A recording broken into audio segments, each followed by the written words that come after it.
It's a pleasure again to welcome you to Sound Doctrine. We stopped at the issue of circumcision,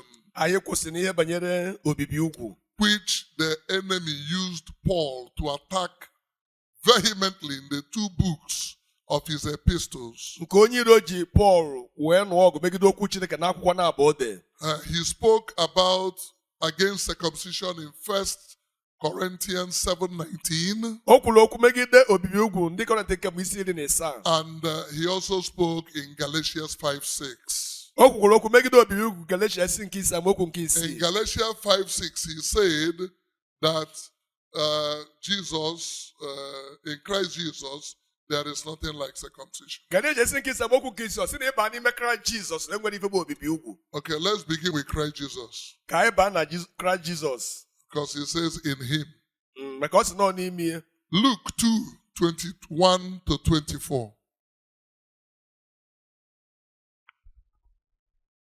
Luke 2:21 to 24. Please.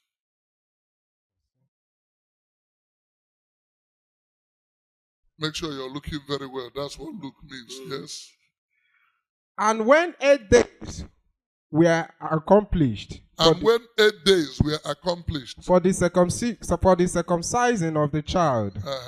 His name was called Jesus. Excuse me. Oh my God. Christ Jesus. 8 days given to Abraham. Genesis 17:10-11. When it was up, he was circumcised. These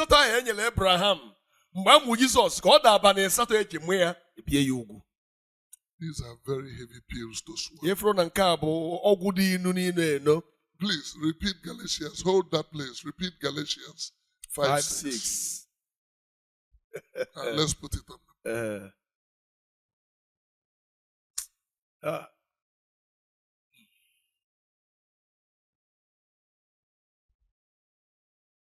Galatians 5:6. Please. For in Jesus Christ, neither circumcision availeth anything, nor uncircumcision, but faith which worketh by love. How do we analyze this? In somebody who was circumcised, circumcision does not avail. Of course, he told us in Romans 2:25 that it availeth much. Then we saw in Philippians 3:5 that he was circumcised. All right, let's look at just one more and move forward. Acts of Apostles 16:3. Paul was not only circumcised, he circumcised Timothy. So somebody is telling you something is bad, and he was able to. It's like saying coming to the church is bad, and I'm there jumping and clapping and dancing. This is hypocrisy of the highest order. Yes.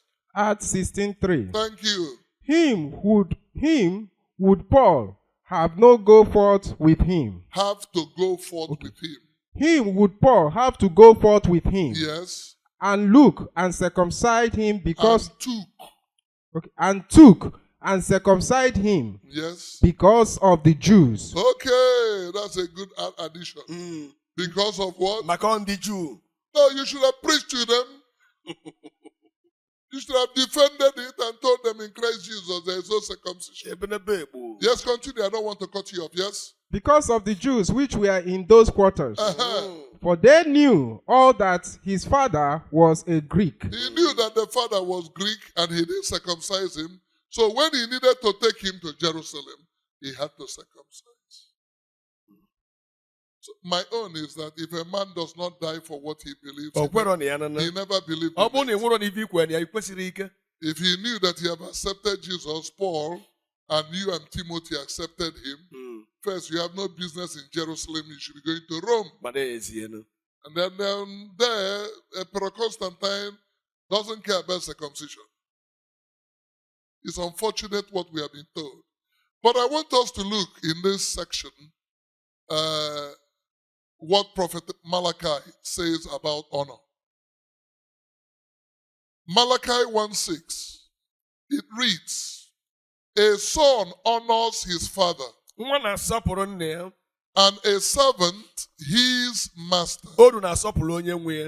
The question comes, if then I am the father, where is my honor? Now, for those who wondered about my teaching on honor and reverence, look, he now brings in the second and said, if I am a master, where is my reverence? Says the Lord of hosts. So, if God is your master, question is, where is his reverence? Where is his honor? This is a very important question. Now, Prophet Samuel said something. In 1 Samuel 2:30.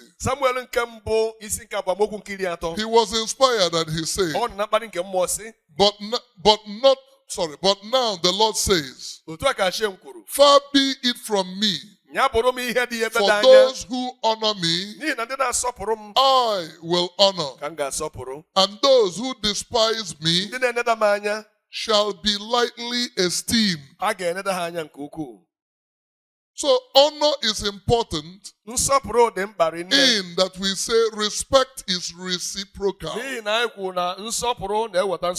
So when you honor God, he says, those who honor me, I will honor. And all we have been taught in Christianity is dishonor to God. Or rather, we have channeled the honor of God to our general overseers, bishop, reverend, and pastors. None to God. This is a misplacement of an honor. But the honor which God says is to keep the covenant and the oath which he has enacted. Remember in 1 Samuel 2:30, God said this out of anger to the house of Eli. And the house of Eli dishonored the oath of priesthood by taking what belongs to God unto themselves. So he said, far be it from me. Those who honor me, I will honor.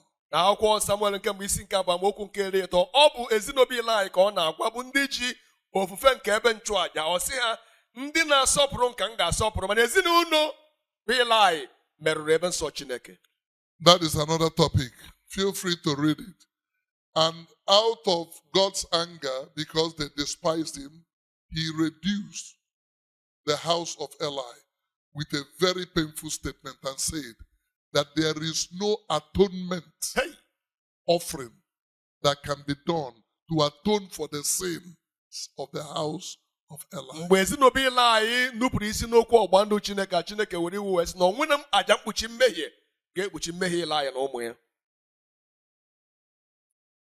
Maybe Christians should go and tell them Jesus died for their sins. And let me even explain that Jesus dying for your sin. No human being can die for the sins of another person. Ezekiel 18. God is very clear on that. The father shall not bear the sin, neither shall the son bear the sins of the father. The soul that sinneth shall surely die. Now let's bring it home. God forbid your father commits a crime. Will the son go to jail for the sins of the father? Even if he comes up and say, Lord, my Lord, he is my father, let him go, I will serve in his place. it will be a miscarriage of justice.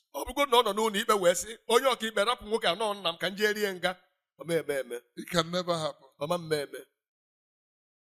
So you know very well that nobody can die for anybody's sin. All right? Then if he died for sin, some people say he came that we might have life and have it more abundantly. Why do we have a funeral service and obituaries?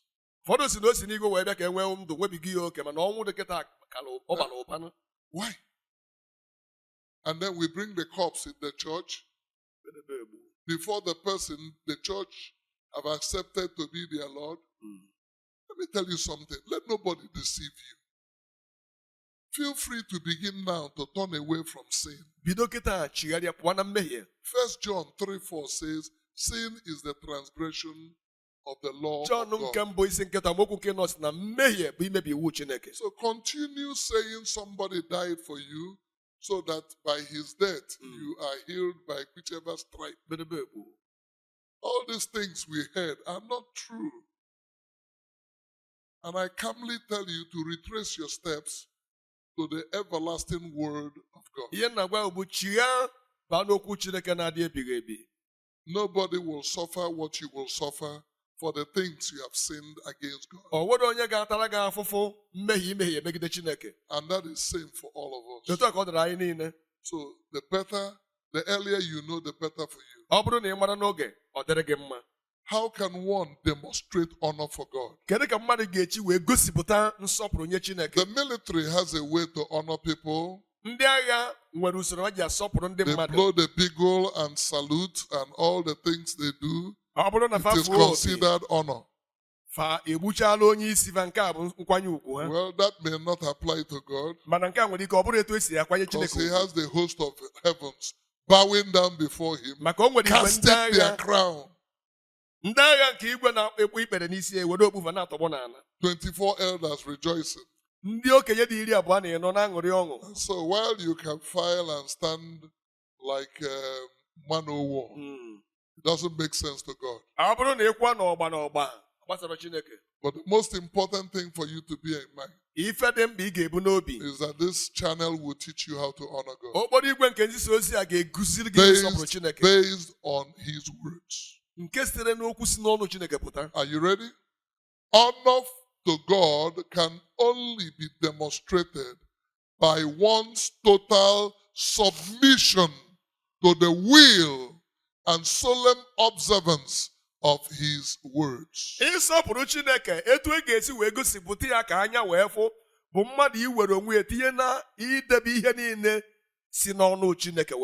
spirit of rebellion that you have inherited from your ancestors. Reject all things. Rebel against all things. Is not honor to God. If God says it, do it. If he has not said it, don't accept the theology of the churches for it. Because theologians, we are wiser in this age to know that church was organized instrument for further enslavement, mental slavery.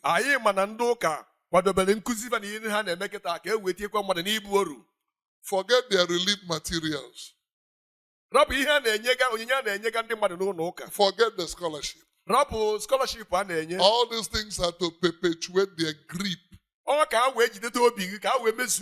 you and immerse you in falsehood. The Americans will always say, think outside the box. Think again. If the churches actually mean well, why do we have 2 million denominations? Why? Each, not me, each disagreeing with what others say.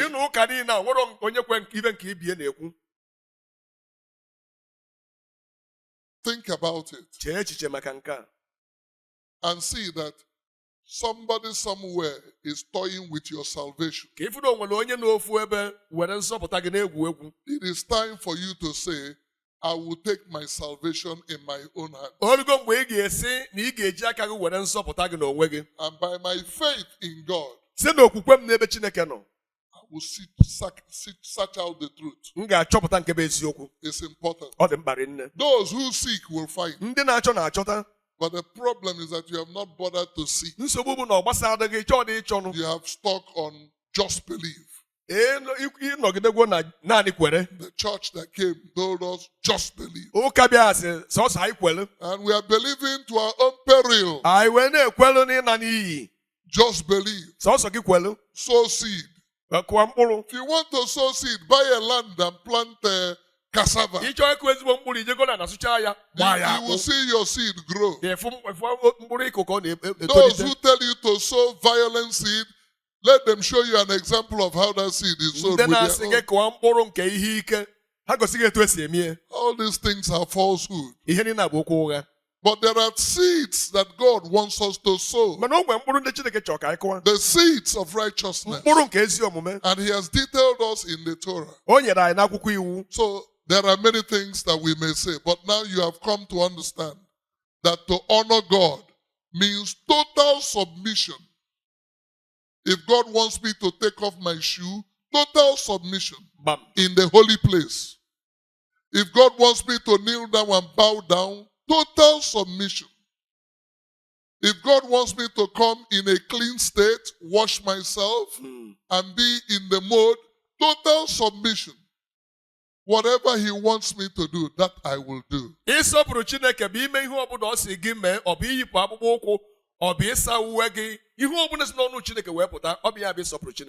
want to touch on this, but I'll be very brief. This has to do with tithes and offering. But I beg you to listen to understand the real perspective. Tithe and offering has been bastardized. It has been falsified. Yes, it's in the scripture. But we have not been shown the right perspective regarding the tithes and offering. All right, let's take it slowly. It's going to be a deeper teaching. And if you want to know more, first let me mention that the type of tithes are three. We have the first tithe. We have the second tithe. And there is the third tithe. The first tithe is the one you are required to pay to the house of the Lord. And it is meant for the sanctuary, the altar. The maintenance of the services of the Levitical priesthood. For a burnt offering upon the altar. And let me say clearly that if you reject the altar of burnt sacrifice, leave tithe alone. Leave it. Because you will receive a statement that God gave to the house of Eli. Just hold it, we'll come to it. The second tithe is the tithe meant for you. Don't pay it to anybody. Anybody who asks you about your second tithe is an armed robber. All right, so it's for you. God gave you that savings to enable you set aside enough money to attend His 3 annual festivals: Passover and unleavened bread, Shavuot, and Sukkot, the Feast of Tabernacles. These are what they are meant for. And let me say above all that the principle of tithing teaches the people of God savings as a culture.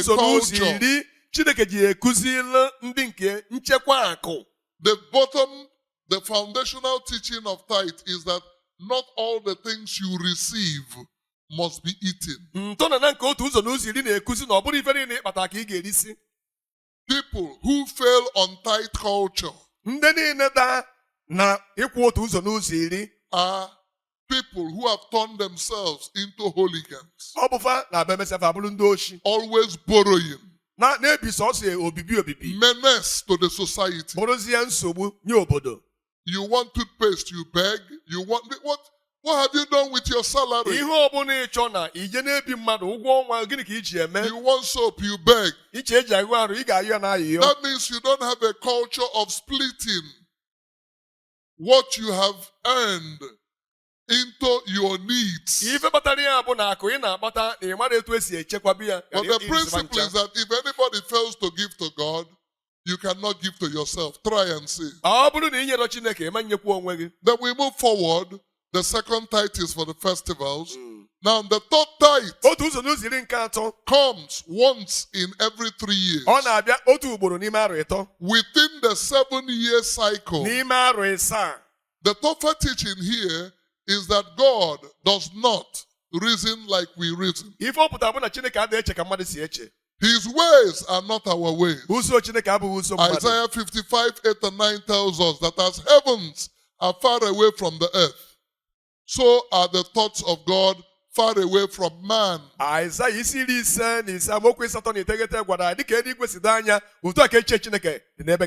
So God does not count in decades as men count. Men count from 0 to 9. All right, you see, you may not know that very well, but I'll give you examples. The decade of the 60s began with 0, 60. So 61, 0 to 1, 62, 3, 4, 5, 6, 7, 8, 9. 60 has gone. Bam. Then we enter 70s. What does it begin with? 0 and ends in 9. And then we enter the 80s. Same. 90s. So man counts in 10. 0 to 9. That's fine. We're used to it. That's how we know our days. But that is not how God counts. So anybody that says 2025 is the year of the Lord is very sick. The year of the Lord in 2025 is 5785. So you see, and that is stroke 86 anyway, but that's another teaching for its day. So God counts in 7. He says in Ezekiel, I've appointed you a day for a year, and the week is made up of 7 days. So just as he counts the weeks in the days in 7, so he counts the year in 7. All right? So we have the first day, the second day, the third day, the fourth day, the fifth day, the 6th day, the 7th. There is never an 8th year. So he goes back. Likewise, he counts the years. The first year, the second year, the third year, the 4th year, the 5th year, the 6th year, another 3 years, and the 7th, there is no 8, there is not 9 or 10, he goes back to 1. That's how God counts. So, but in 7-year cycle, you have 3 years twice. 1, 2, 3, the first 3rd year, 4, 5, 6, the second 3rd year, then the 7th year. If you need this, please order for the calendar, the Bible calendar published by the Community of Asian Worldwide. Hallelujah. In front of the calendar, you will see the years of the Lord. Hallelujah. It's for your benefit because you can't keep the Lord's feast with the human calendar. No way. You cannot. Or else you will celebrate feasts at odd times. No wonder in Psalm 137, when the Babylonians desired the people of Judah to sing the songs of the Lord, and they said, how can we sing the Lord's songs in a strange land. How can you count the Lord's feast with a strange calendar? Like I said, there are so much. If I need to honor God, I need to know the time. I need to know the season. I need to know the requirements. If you do not, then you are honoring something else. In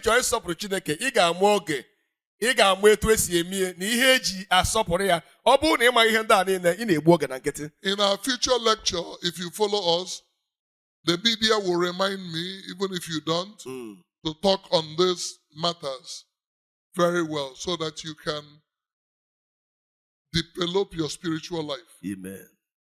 Now we go on. Proverbs 3:9. Proverbs is and 10 puts the honor which I want to talk about. He says, honor the Lord with your possessions and with the first fruits of all your increase.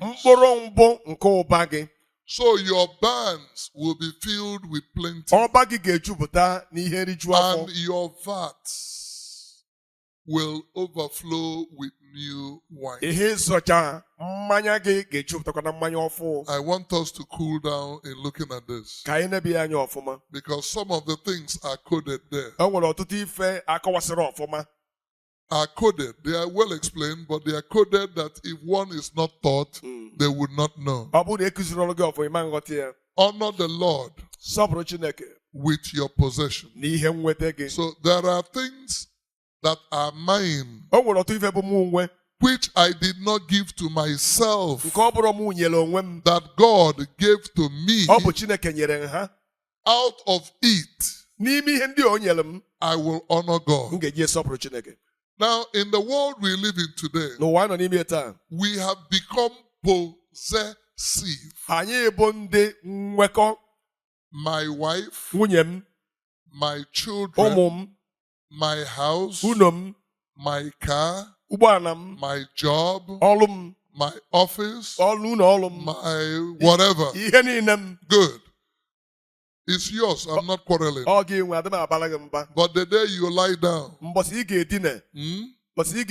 I want to hear from you, my wife, my house, my children. In fact, to some of you I speak to, God forbid, that the day you lie down, and a fulefu will come into your house and chopsize you. A person who did not participate in your effort, a complete hooligan, will enjoy your sweat. We don't want to mention them. Our societies are riddled, filled with this kind of stories. That's your wife. May God open your eyes in the land of the dead to see what is happening.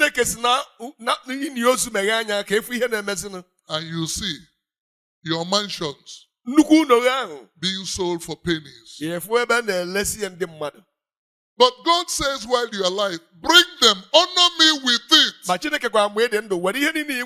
There is something I love about God, and I'll make bold to tell you that He introduced Himself as a jealous God. When we give to God, we think we are foolish, but we are not. He places His jealousy to guard even when you are not there. But remain. Don't give Him. They are deceiving me. Yes, there is deception here and there, and people are giving in wrong places. But when you give to the right place, the first blessing of God is that the military general around him, which is called angel jealousy, it will guard against everything you have.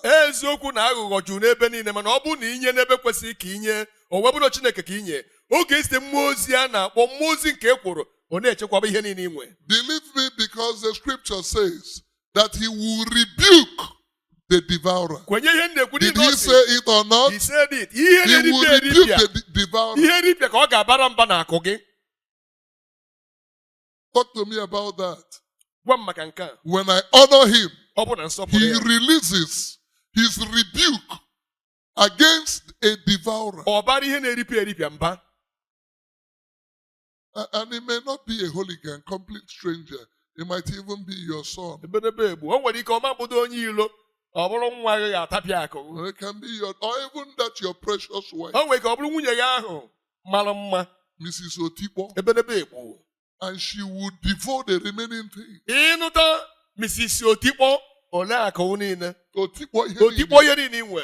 So allow God to take position in you Hapụ Chineke ka o were ọnọdụ n'ime gị. through your offerings and your tithes. Site na aja nsure ọkụ na onyinye gị dị iche iche So n'otu that ụzọ n'ụzọ iri. nobody has told you that when you give, he releases jealousy. O nwere onye gwa gị na ọ bụrụ na inye na ọ ga-ezipụ ekworo. Jesus, was met by a Roman centurion. Onye ọchịagha ndị Rom zute Jizọs. And he said, my son is sick. Ọ sị ya na-arụ adọkwanụ nwa ya. Luke 7, he said, this is a son I love so much. Luke isi nke ịsa ọ sị ya na nwa a na ya afụkwana ya n'anya rinne. He is like a son to me. He's a servant I love so much. Ọ bụ oru mana ọ But dị nka nwa m n'afọ. Why did he use that statement, the Kedu ihe centurion? o ji wee kwuo okwu a? A servant he calls son Nwa na-efi ofe ka ọ kpọrọ nwa ya. because the way he serves him, Etu o si asọpụrụ ya. the way he minds his business, Etu o si echekwaba ife nna ya ukwu. automatically this man has released jealousy on him. Ịfụ na nwoke ewepụtago ekworo n'ebe ọ nọ. Jealousy is not the negative Ọ type, bụrụ the n'ụzọ envy, ọjọọ. but anything that concerns Ihe him banyere nwa ahụ fụrụ ya n'anya concerns. na-emetụta nna ya ukwu. That's what I call about jealousy. Onye ka m kpọrọ ekworo. It's like people who really love their wife or their children. Ọ dị ka onye fụ nwunye ma ụmụ ya n'anya. It is jealousy. N'ime ekworo ha. Not that they are envious of their Ọ bụrụ children. na ha nwere anya ukwu megide ha. All right. So if anybody, even if they are in public, he minds with his third eye where the wife is talking. Ọ bụgo na ọ nọ n'ilu ọ dịghị n'anya ebe ka nwunye ya nọ ebe ka ụmụaka nọ. You see the wife looking where the children are. Ịfụ ụmụ nwaanyị ka ọ ga na-ene anya ebe ụmụaka nọ. Simply, if you honor God, Ịsọpụrụ Chineke. his jealousy will be on you. Ekworo ya ga-adị His n'isi gị. eyes will be on your Anya ya business. ga-adị n'ihe omume gị. Before they come, Tutu ndị ọjọọ a abịa. he will scatter them in 7 Ọ ways. chụsaa ha n'ụzọ asaa. That is what he says, honor the Lord with your substance. Onye ka o jesi were ihe onwe sọpụrụ Chineke. Now, with the first fruits, not fruit, with the first fruits, which means many things yield fruits at different times Ọtụtụ ihe bụ mkpụrụ mbụ gị, ọtụtụ ihe na-eweta mkpụrụ mbụ n'oge ha. of your increase. Nke ụba gị. When we get to this topic, you will understand that the addition of the word of your increase doesn't mean, listen, and I'll be plain, it doesn't mean the whole tree. Efugo nke ụba gị na-egosi na ọ bụrụ ihe niile mkpụrụ osisi gị mee ka ị ga-ebute. Ukwu osisi. Ọ bụrụ ukwu osisi ka ị ga-ebute. God did not say honor me with the whole tree. Hey, Is the first of the fruit of that tree. mkpụrụ nke osisi aha mee. Hear this. Nụrụkwa ya. God is not interested in dispossessing you of all you have. Chineke achọrọ ịnapụ gị akụ niile ị nwere. And then you have these preachers. Efu ndị nkụzi ụgha. One is Paula White, an American preacher, a lady. She has a Paula White ministry. And all she does is January 1 and the month of January. Everything you have. Hey. Does this lady know that school fees are paid in January? Ike agwụrụ.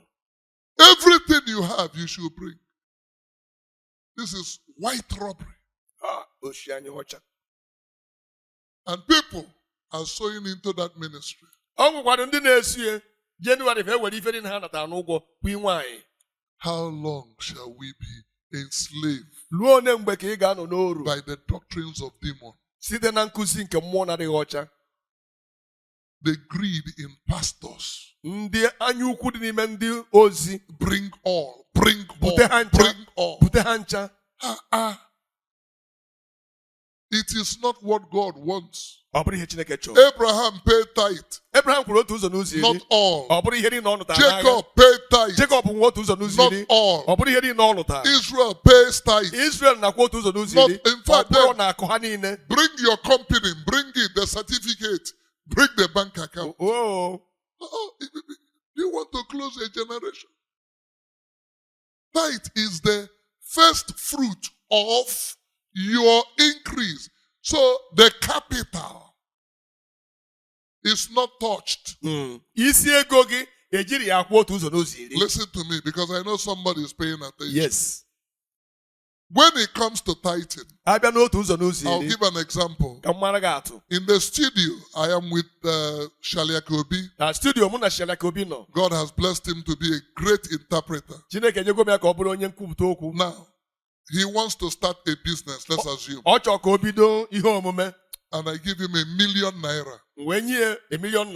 May God bless me to bless him. Amen. This is a very nice man. Hallelujah. Now, his tithe to God Otu ụzọ n'ụzọ iri ga-enye Chineke. is not $1 million. Ọ bụrụ million. That is his capital. Nke a bụ isi ego. That is the tree. Nke a bụ osisi. Now, when he does business O werezie $1 million ahụ wee jee wee zụọ afịa. with his million, let's assume that God blesses him with another million. Chineke wee nyekwa ya million ọzọ, ọ dị gị ịbọ. So he has 2 million. Yes. His tithe is on the 1 million. Tithe ya. That is the increase, not the capital. Capital million nke mbụ bụ osisi. Million nke ịbụ abụ mkpụrụ ọmị. Mkpụrụ osisi ahụ mịwụta. So he has been increased now Ọbago to ụba. 1.9. Whereas he has paid the tithe of the increase, the first fruit of the increase, not the whole thing. Because robbery must end. Osisi na 1 million ọ kwụọ 1/10. Rapụzie 1,900,000. Of the increase. N'ime ụba mkpụrụ ọ mịrị amị ka ọ ga-eji kwụọ otu ụzọ n'ụzọ iri. His capital base has now increased to 1.9. And he does another business. Hallelujah. And what he gets with the 1.9, the increase, you see, your capital is never touched. Ada emetụ isi ego aka ya bụ osisi. For God's sake, I need a lot of money here. My cameras are running down in case if you want to donate. I need stronger cameras, quality. I need equipment of all sorts. But God forbid I preach what he doesn't say. Hallelujah. If you go on cameras, even you use your Chineke ekwena ka nkwu ihe na bụrụ eziokwu ka m wee go camera. But even as that, it's not tithe that will buy them. Ọ bụrụ kwanu tata ka e ga-eji wee gụ ya. Because that one goes to the altar, the maintenance of the Levitical priesthood, and for the services of the sanctuary. Tithe ga-ebu ụzọ jee n'ebe nchụaja na ihe ndị ọzọ ọ ga-alụ. Ọ bụrụ kamera bụ mbụ. But I know if I honor God, he might touch somebody through this media to say, I think I can give you the latest equipment so that we can be able to transmit the word of God better. Hallelujah. But God forbid I get it through illegal teaching.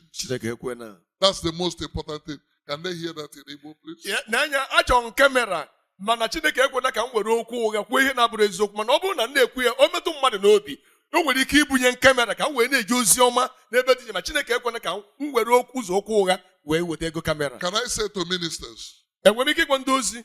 Tithe is not your only blessing. Nekwa anya otu ụzọ n'ozi na-abụrụkwa sọsọ ngọzi gị. Many of us will get oil well. Amen. Many of us will have blocks in shares of company. Amen. Other rich people do not have tithe as their concern. N'anya ndị ọzọ abụrụ sọsọ otu ụzọ n'ụzọ iri bụ ife dị mkpa ha. God can multiply your cattle, your sheep, your goat. Chineke nwere ike ime ka ewu na atụrụ igwe ehi gị baa ụba. The eggs they lay will also be multiplied. Ọkụkọ gị na-eyi akwa a na-eyi n'ụba. Before you know it, you're making, in fact, you're even paying your own tithe. It's a blessing. For blessed is he that giveth, than that one that taketh. May God make you a giver. Amen. That is the goal. That is where he's leading me and you to. But for God's sake, the robbery should end. And let the people know what they need and what God considers as honor. Let me, while we're on it, let's talk about people who have a new job and they are told to bring all their salaries. Listen. God did not tell you if you get a job, bring your salaries. No. You must survive. But the first fruit means when I divide my 100,000 naira salary, 100,000 the first is 10,000. This is for analysis. 10,000. Now, that 10,000 is the first fruit of my salary. That is what God wants. Now, for fanatics and zealots, because you have them in every church.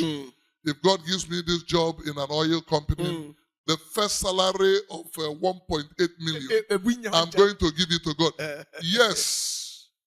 It is an oath, a vow you took. It is between you and God. But that is not your first fruit.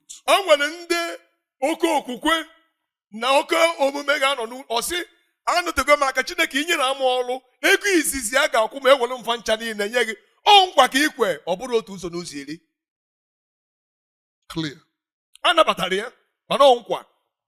Your first fruits, your tithe, and other offerings are different from vows. Vows are considered your decision, personal. If I look at a struggling church, I say, come and take my building and worship. In fact, here are the papers. It's righteousness. But don't count it first fruit. Count it as a vow, something you did for God. Of recent, notice that some people, when their parents make a vow, such as I said, giving a land or a building to the church, they rise up again and say it's our father's land. No, you've given it to the Lord.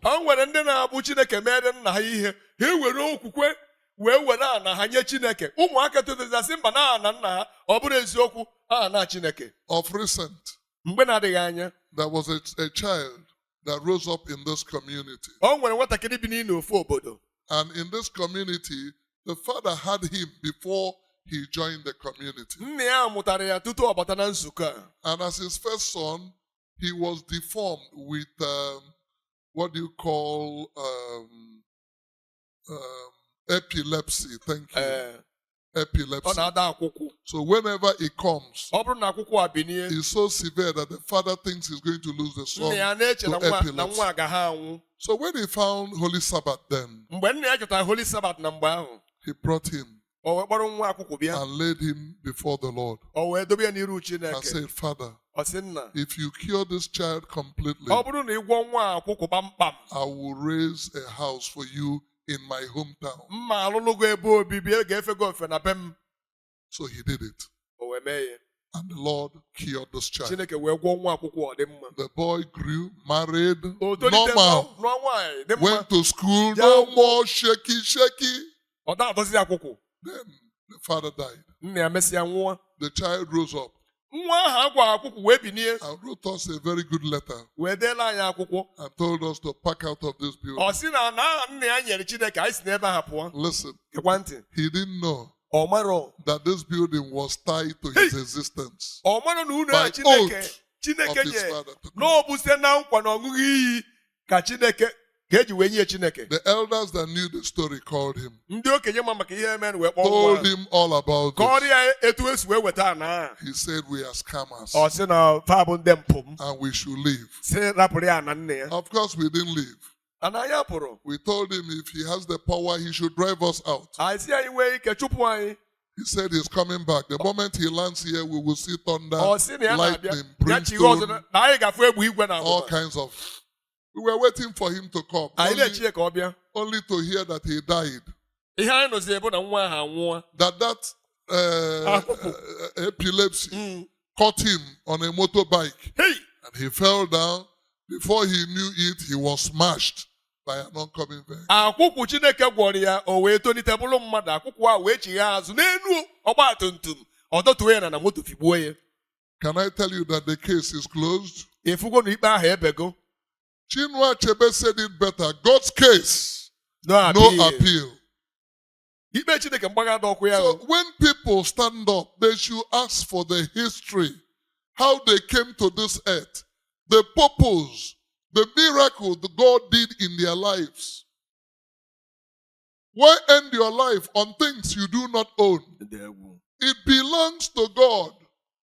And sacred oath made by your father before the altar. And said, God, if you do this. And God did his own.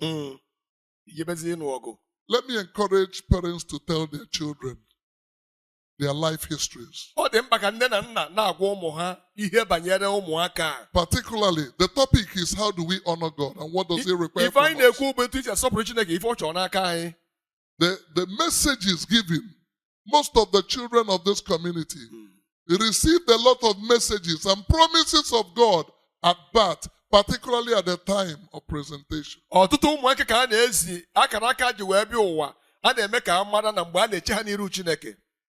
But they are oblivious of this fact and have become the enemies of God, thinking they are fighting an administration. Like I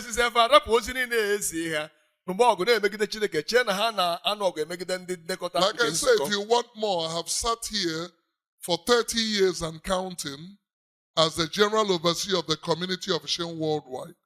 I have a lot to say if I'm given an opportunity. But now I'm called to teach. And let's take that teaching seriously. Amen. Because it is between us and God. How do you honor God? Leave how the other person honors God. Your own is important. Because we are very judgmental. You see me talking about what my interpreter is wearing. Am I not wearing something? No, we are so distracted with gossip, envy, malicious mindset. So it's all about, as I'm telling you, I'm telling myself. Go back and honor God. Yes, and you will see his goodness. All right, now we talked about possessions, we talked about fruits. The rest says, so your barns will be filled with plenty, and your vats are things that contain wine, will overflow with new wine. Amen. Therefore, when one withholds his tithe, an offering, I think I rather read through because there's a lot of sense here. He simply declares that he will not honor God. All right? So people say that it belongs to them. But the scripture in Deuteronomy 8:17 and 18 teaches otherwise. Now we're going to pull it up on the screen, and it says, but you shall say in your heart, my power and the might of mine hands has gotten me this world. I am the one who worked for it. I am the one who traveled for it. I am the one that suffered for it. Fine. But you shall remember the Lord your God. Serious word of wisdom. For it is he that gave you the power to get wealth, that he may establish his covenant, which he swore unto your father, as it is this day. Now, yesterday we dealt with the coming out of the children of Israel from Egypt as narrated in the book of Psalm 105 from 37 downwards. Yes. We saw that they inherited the wealth of other nations. They drank from the wells they didn't dig. They ate from the vineyards they didn't plant. They lived in houses that they didn't build. And God gave them all these so that they may keep his covenant. In that lecture, which preceded this one, we now see that all a person has was given to him by God for the sole purpose of worshiping God. Anyị fụ na nchịkọta okwu na akụ niile Chineke na-enye ndị ọbụla n'ọgbọ nke ha bụ ka ha wee were akụ a wee fee nye ofufe. Now, we saw that the children of Israel, according to Exodus 12, 36-37, left Egypt with great wealth. Anyị fụ na ụmụ Israel n'ọpụpụ isi nke 12 na mgbe ha na-apụ n'Ijipt na ha bụ ọtụtụ akụ wee pụ. And God promised that in Exodus 11, 1-3. Chineke kwee ha nkwa na ọpụpụ isi nke 11 amaokwu nke mbụ ruo na nke 3. And emphatically said in Genesis 15, 13 and 14 that this was the promise he made to Abraham. O wee sị Genesis isi nke 15, nke 13 na nke 14 na ihe ha bụ apụ bụ nkwa o kwee nna ha Abraham. And then when they got that wealth, Mgbe ha nwetara anya bụ akụ, and I'm talking of gold, which is very precious ọla today, edo dị oke ọnụ ọhịa ọbụna ruo taa. silver, which is very precious today. Ọla ọcha dịkwa oke ọnụ ọhịa I ruo think taa. the worth of the ounce of gold, which is if you take this your finger and pinch a little bit, it's an ounce, approximately an ounce, is about $3,817. An ounce of gold. Yeah. Today. And it rises every day. Wow. Explain it to them so that they understand. Ọ bụrụ na ị were aka gị chịta ọla edo etu esi achịta nnu ma ọ bụ aja, nke ichi aka na-abụ wee chịta etu a, ọ bụrụ na ị jee n'ahịa tata, how many dollars? 3,817. Hey, n'ahịa tata ya igosighị ọla edo etu o si dị oke ọnụ ahịa. Okay, then imagine if I brought a bar. Ọ bụrụ na m butezi Ogbe. ofu ogbe ọla edo, Of gold. How many ounces? ụwa niile bịa zuenu. So that you now see the worth of what God gave them. Ifugo ka ị malụ ịdị oke ọnụ ahịa nke ihe Chineke nyere ha. They were supposed to establish a tabernacle Maka fa ga-alụ Chineke ebe which nchụaja will have a golden ark of covenant, nke a ga-eji ọla edo wee lụ. which will have a golden menorah, Menorah ya ga-abụ ọla edo. golden table of incense, Table of incense ọla edo. golden shewbread, Ihe eji edebe shoe bread and ọla other edo. utensils. Na ihe ndị ọzọ eji efe Chineke ofufe. But what did they use it for? Ọla edo ebughị ha n'Ijipt, gịnị ka ha ji eme? They molded a god Ha were ya wee kpụọ nwa ehi, and bowed down. kpọọ isi ala nye ihe a kpụrụ akpụ. And the anger of the Lord Ọnụma Chineke wee binie destroyed them. wee bibie ha. Today, Tata God is giving you wealth Chineke na-enye gị nwa ọlaọcha in diverse n'ụdị forms. dị iche iche. He's giving you knowledge Ọ na-enye gị amamihe in diverse forms. n'ụdị dị iche iche. He's opening up businesses Na-emeghere gị ụzọ akụ in diverse n'ụdị forms. dị iche iche. He's blessing you Na-agọzi gị in diverse n'ụdị dị forms. iche iche. But those forms, you do not acknowledge Him Mana usoro ndị a niile as the source of your wealth. ị na-afọdụ ha ka ụzọ akụ Chineke nyere gị. You're still worshiping a golden calf. Ị ka na-efekwa nwa ehi. We continue. Anyị na-aga. Recall that to honor God means to give Him respect. Ife Chineke bụ ịsọpụrụ ya. Means to give great respect Inye oke nsọpụrụ. for someone or something. To give public praise for someone or something. Ito mmadụ na ọtụtụ igwe mmadụ. To keep or fulfill an agreement to a promise, etc. Idebe nkwa na ihe niile bụ ihe ekwekọrịta. God is faithful, and I repeat, He is very faithful. Chineke kwesịrị ntụkwasị obi. And still fulfills His own part of agreement Ọ and promises, na-emezukwa nkwa nke na ihe which niile He bụ ihe swore o to kwere. our fathers. Nke o kwere nna anyị ha. The big question is, Nnukwu ajụjụ wee bụrụ, are we living up to expectation anyị na-eme ihe kwesịrị ka anyị mee by fulfilling our own part of the agreement? n'imezu mpaghara nke anyị n'ihe anyị Let us ekwekọrịta. learn to give. Let us learn from today to give honor to God, Ka anyị mụta tata ịkwanyere Chineke ugwu. who alone is worthy of our honor. Onye ọ bụ sọsọ ya ka nsọpụrụ anyị ga-agara. Respect, reverence, and obedience. Nkwanye ugwu na ofe na nrube isi. Furthermore, our God described those who those who withhold their tithes and offering as robbers. Anyị ga n'iru Chineke na-afụ ndị niile jụrụ inye otu ụzọ n'ụzọ iri ka ndị oshi. For the verse says, will a man rob God? Ọ sị ebe ahụ mmadụ ọ ga-ezu Chineke oshi, Yet you have robbed me. mana unu ezugo m oshi. But you say, wherein have we robbed you? He says in the tithe and offering. Then he releases a curse. Said, you are cursed with a curse, for you have robbed me, even this whole nation. There is a great dispute on this issue, even though it refers to the priesthood, who withhold the ones the people brought. But by extension, it goes to those who refuses to bring. So on this issue, the Almighty has requested this, particularly for the high tabernacle, the services of the Levitical priesthood. And that's a very different lecture. You can reject them, nail them to the cross, pass them away, abrogate them, and then you collect what belongs to them.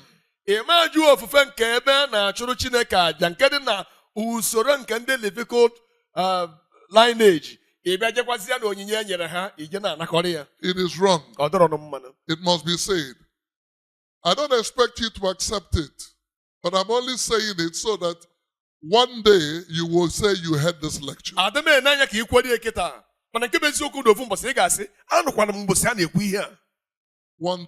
how much is it? How much do you have? We give an example of the Lord surprising the Shaliach with $1 million. And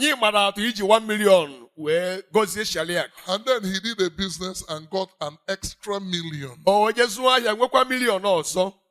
on top of it. Now, will 100,000 kill him? 100,000. His capital is there. He has increased his base to 1.9. 1.9. And if he references the God who did it, you think he's incapable of doing it again? Don't limit God. Don't limit him, so that he doesn't limit you. It's important. Now, let's put it in conclusion. It says, robbery discussed here is the robbery of honor. When you hold your tithe, you rob God. And you've robbed him of also his respect. Because he is the greatest provider a man has. And we call him El Shaddai. When he gives, we must return back to him. The biggest gift, because everybody is talking about money, I want you to breathe in and breathe out. There are about 2 million people that cannot breathe in and out. 2 million people. Lungs are damaged. They have pulmonary embolism. It's a serious issue. If they are asked to bring 40 million for cure, they will bring it.